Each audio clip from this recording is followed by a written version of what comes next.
I want to look deeply inside the orange, so I magnify it. And I magnify it again, and if I keep on doing it, deep inside, sooner or later I begin to see molecules. The molecules, I can enlarge them. And if I make them big enough deep inside, I begin to see atoms.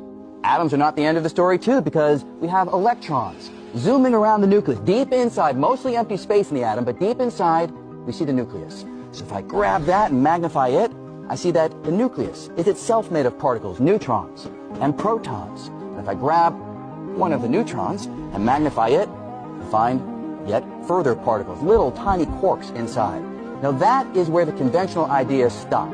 String theory comes along and suggests that inside these particles there is something else. So if I take a little quark and I magnify it, conventional idea says there's nothing inside, but string theory says I'll find a little tiny filament, a little filament of energy, a little string-like filament. And just like the string on a violin, I pluck it and it vibrates, creates a little musical note that I can hear.